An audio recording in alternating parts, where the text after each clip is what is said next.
FZ-S Fi launching program kan don tel mek hey pot sai mek oh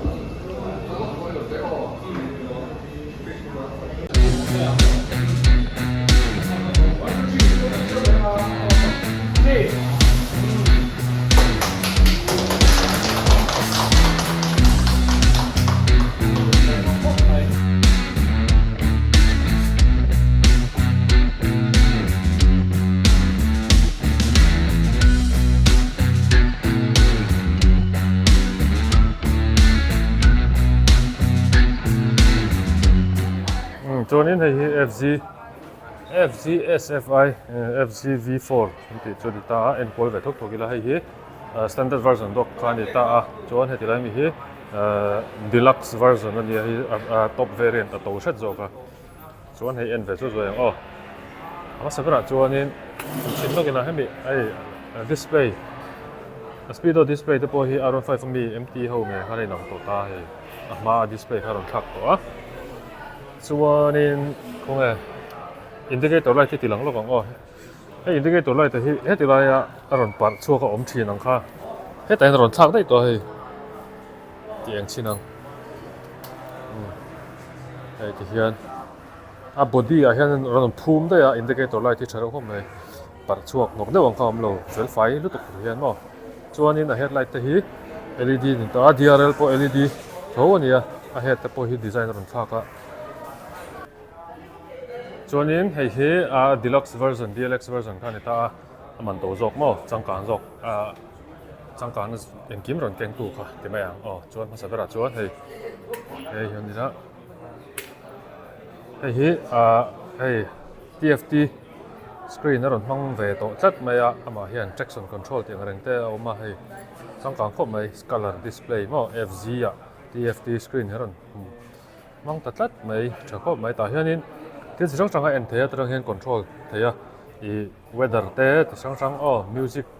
thì thế, tắm mấy, hay trong hiện control mà, chuan hay tại hiện hazard light mà, emergency light cần tiền chi cả, chuan traction control thì thế, cái hậu cái này ta mà hiện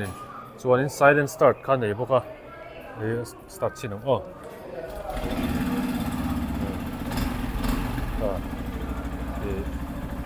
self me in choi ri choi lo kha che thiam me am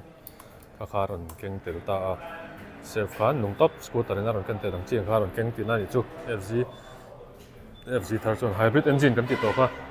chuanin headlight value chu LED ania eng thakop me ke nung ti te ke ma ti te ar ngai aloi ngai kha ala mang thawa tire size po la ngai renga chuan engine more vel hi kem chuan design chu ron nang ve ta hybrid engine kan ti to khamo chuanin